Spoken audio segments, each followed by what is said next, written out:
Gary Payton and the Seattle Supersonics. Sorry, Jay Peter with the Seattle Mariners and Jermaine Kearse. Cliff Averill. Nate Burleson. You're watching NorbCam. NorbCam. You're watching NorbCam. All right, what's up, everybody? This is NorbCam coming at you live. It's been a while since we've done one of these, but I don't know. It's hard to explain how I feel going on right now with this Super Bowl matchup that we are facing right now with the New England Patriots and the Los Angeles Rams. Two of the teams that I was not hoping to see in the Super Bowl. As it turns out, these are the two teams that we're going to have to watch now because circumstances being that they were, this is how it turned out. But I see you guys all up in the chat. Wow, you guys are busy tonight. Keep it going. We've got quite a bit to talk about. As you see in the description, I'm talking about the Saints, particularly the Saints-Rams game, where, let's put it just the way the billboards all over New Orleans are saying, that the Saints got robbed, all right? And as you can see, I am wearing this hat. You're probably wondering, what the hell is Norb wearing a Saints hat for? Well, I don't normally do this, but I feel the pain that Saints fans are going through when we got ripped off by the officials back in Super Bowl 40, lost the Super Bowl to the Pittsburgh Steelers because of some very bad calls by the refs. And I was pulling for the Saints. With the teams that were left standing, the Saints were one of the teams I was actually going, okay, you know, I'm not a fan of any other team besides the Seahawks, but if I'm going to have to root for a team, the lesser of the evils that are the opponents, you know, I like Drew Brees. The Saints, you know, I thought, you know, this is a team that I can root for. And plus, there's a lot of Saints fans that are pretty cool that I'm friends with, and you're going to meet one of them in just a moment. So that's why I'm wearing this hat. Really, it's because of the fact that showing my, I don't know, disgust for what happened to the Saints, because they should be the ones representing the NFC in the Super Bowl and not the LA Rams. And don't just take it for the fact that, you know, the LA Rams are our division rivals. And of course, you know, I'm not going to be rooting for our division rivals to succeed here. So I'm just telling you how it is. If it was a fair situation where, you know, the game was played and that's how it had gone through and that was the result, I would have been fine. Okay, winner, best team should move on. But let's look at the play. You guys have probably seen it a million times, but let's take a look at it one more time. Here's the clip. All right, so we got Tommy Lee Lewis going out, gonna get the touchdown maybe, and bam! He was just hit clearly in advance of the ball getting there. And not to mention, that looked a heck of a lot like helmet-to-helmet contact. You could have thrown two flags on that play. You got two officials standing right there. Let's look at it one more time. Two officials standing right there. There he goes, out to the right, boom.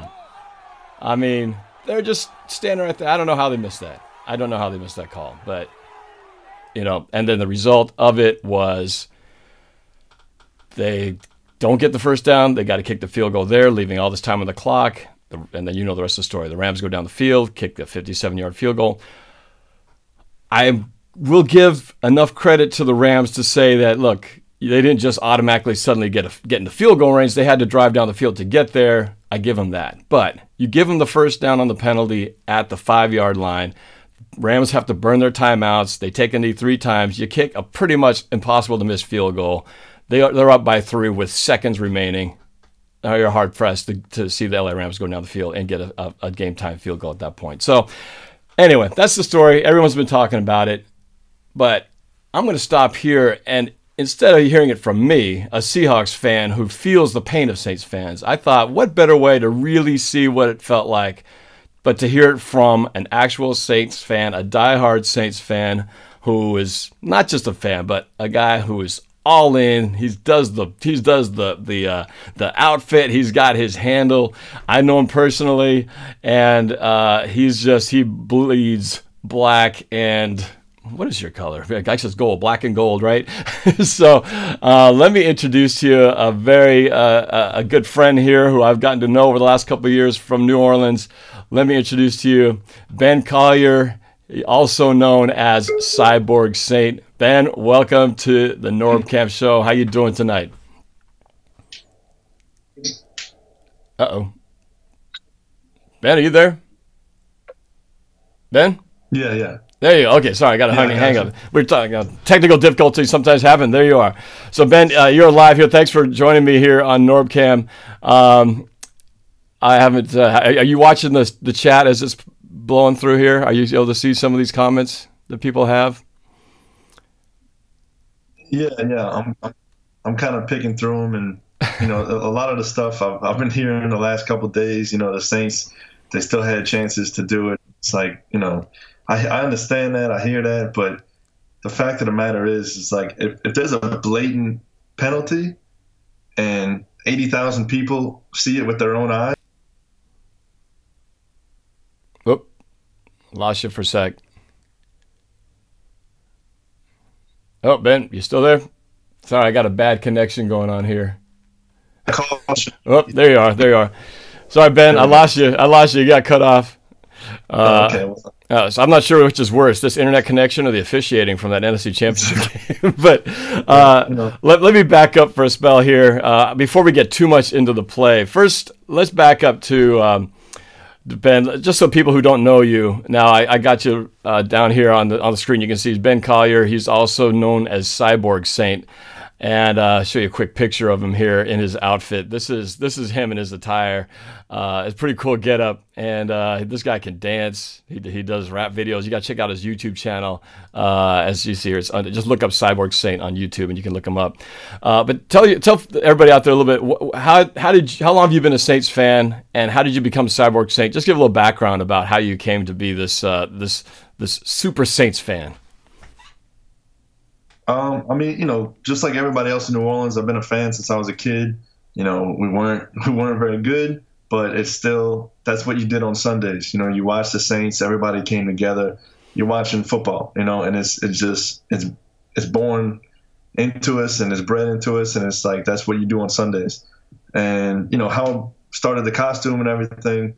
2010. The Pittsburgh Steelers came. They came to New Orleans to play us on Halloween, and I decided, you know what, I'm gonna make a costume. Let's just see what happens. I wound up getting tickets to that game, and that was it. I had so much fun in costume. I was like, man, if I ever get season tickets, which I didn't have at the time, if I ever got season tickets, I'm dressing up. I want to be like one of those guys that you always see in the crowd, pumping everybody up, having fun, high-fiving people, and from that day forth, I said, you know what, I can't go back to just wearing a jersey. This is way too much fun, and you really feel like you're involved in the game, and that not that you matter any a little bit more involved in the culture of what's going on, and I was hooked ever since. So, talk a little bit about this outfit. I'm going to flash a quick shot of you in it again. So Cyborg Saint is your handle, and you got this mask that looks kind of a little bit like almost like an Iron Man meets Ant-Man kind of thing. Tell a little bit, where did the concept come from to do Cyborg Saint? Gotcha. I hear you now. Yeah, where did the concept for Cyborg Saint come from? I mean, like a kid, I was loved Nintendo, loved, Mortal Kombat, all that kind of stuff. And when I was younger, for Halloween, I would always make my own costume. I never liked buying, costumes the fake mask and stuff. In costume shops, I like to make my own stuff. And I've always wanted to do like a Scorpion type costume. Never did. I did Sub-Zero one year, and it's like, well, if I need a costume, Scorpion's perfect. He's black and gold already, and it looks pretty badass. It's intimidating, so that's what I was going for. That's why I wear the flags around my waist.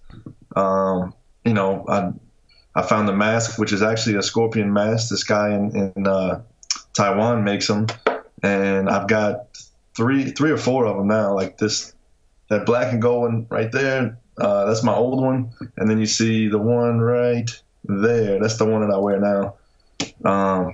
But I mean, that's where it started from. It's Mortal Kombat inspired, and black and gold is the best colors for us. So that's where it came from.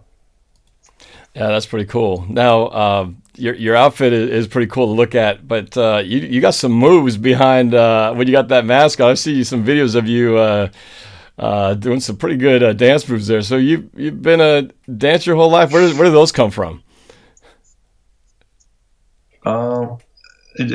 My brother, really. I mean, my brother liked dancing. We used to always watch, breakdancing videos and stuff on E-Bomb's World or whatever. And, we're both huge Michael Jackson fans. So we had a concert from 1992, Michael Jackson concert. We used to watch every single day, learn how to moonwalk, learn how to, basically do the robot, and we just practice just for fun, So I was that kid in 5th and 6th grade going to sock hops, just, showing people up. I was a real shy kid, but when the right song came on, I tend to, show off a little bit. And, that's how I kind of, came into my own with making friends or girlfriends, all that kind of stuff.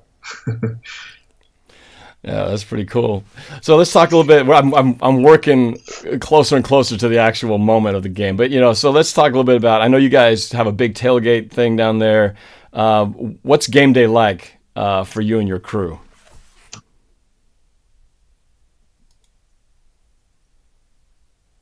Game day is like this is like I look forward to it all week. It's like pretty much the last 6 games that I can remember. We're relatively early. There were some that were late, but when it's late, I'm up at 5:30. Because I can't sleep. I'm up at 5:30, take a shower. Make sure my costume's all packed up.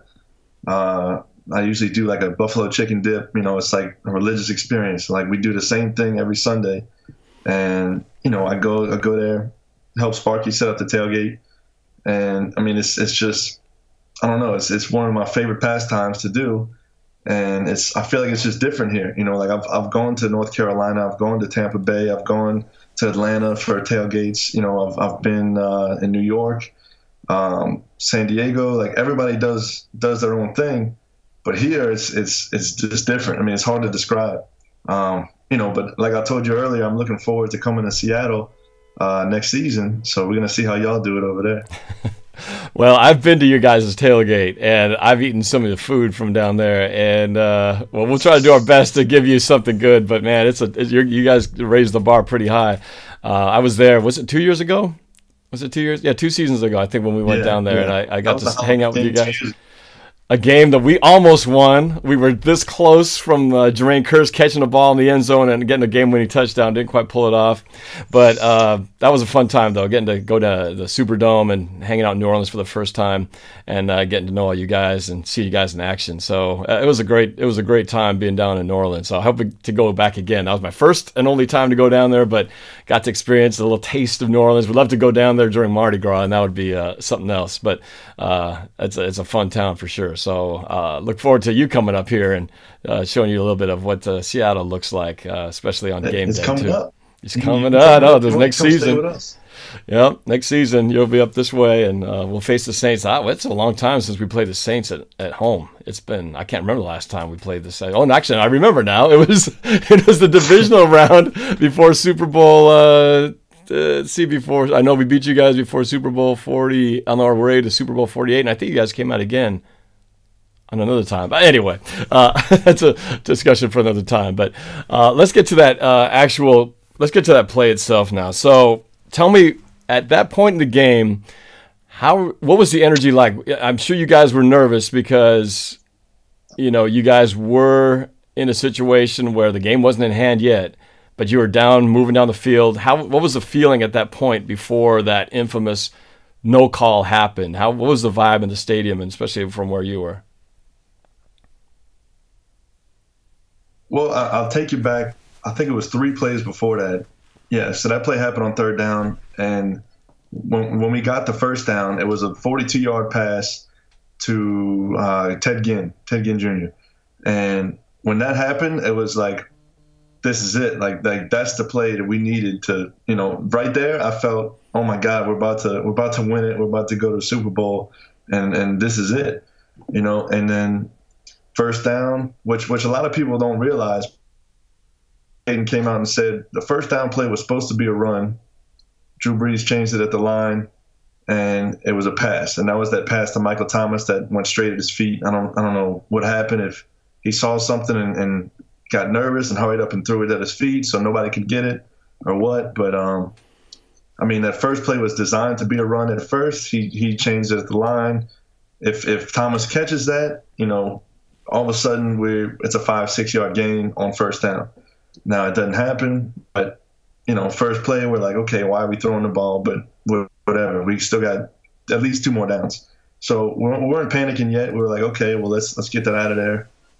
Next play, we line up.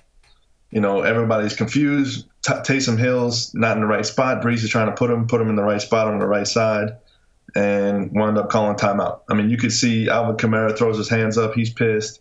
The fans are getting pissed. We're like, okay, now we're wasting timeouts, and this is not going as smooth as it should be, and this is a very pivotal point in the game. So that next play, it's a pitch to Kamara on the right side.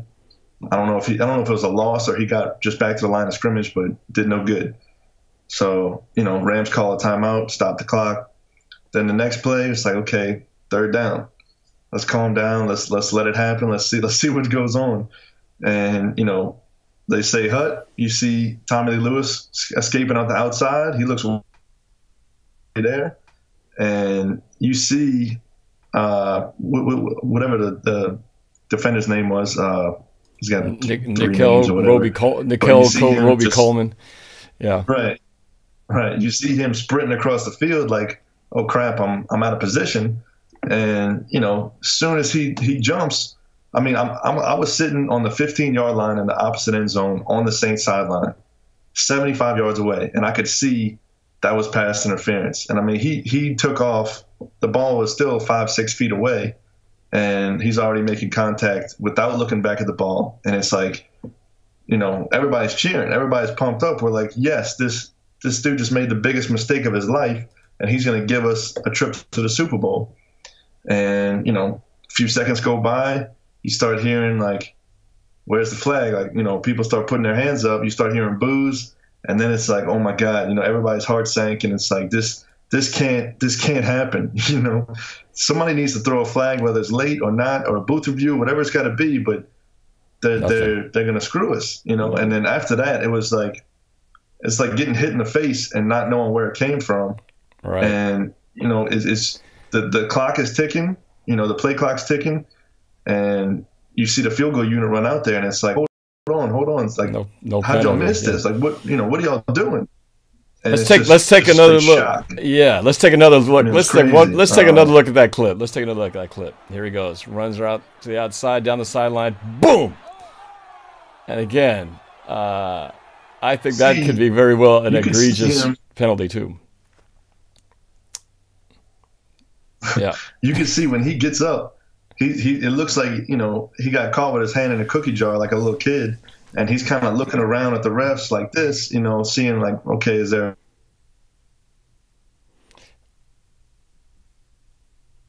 connection? I think I know what you're saying though. Hands give up a wide open touchdown. And, if I was a player, I wouldn't want to give the wide open touchdown. I'd rather take my chances on a play, and he even in an interview, post-game interview, locker room interview, he admitted that he got beat and he just didn't want him to score the touchdown, so he just launched himself into the guy just to do exactly that. It's better to hit him, take your chances with a penalty or whatever, than give him up a sure touchdown. So he admitted as such that's what he did. So it's like the criminal admitting, yeah, I robbed the bank, but the cops never showed up and arrested me, So, that's kind of what happened, So it's still shocking. The more I see it, the more I just shake my head going, how did that just get missed, But but the game's not over at that point. You guys kick the field goal. I see. I'm looking at the chat right now. I see one. Well, I got to tell you, and I got a text from him. So the guy, we had a little chat earlier, before the broadcast. Rams fans saying that was not a flag. I've got this. I'm telling you about this Atlanta fan, David in Atlanta. He goes by Sports Live in the ATL, and he's a diehard Falcons fan. And as we all know, or maybe you guys don't know, Falcons fans and Saints fans probably like each other's teams as much as the Seahawks and the 49ers or the Seahawks and the Rams like each other. So there's obviously some heat, some friction between those two teams. So David in Atlanta, Sports Live in the ATL, he's wondering, like, what's up with all these lawsuits and all this kind of stuff. Well, I haven't even really paid attention to all that. I just saw a few blurbs about it. What is the? Is there truth to that? Are there actual lawsuits going on? What do you know about what's going on in as far as the city of New Orleans right now in regards to that? Yeah,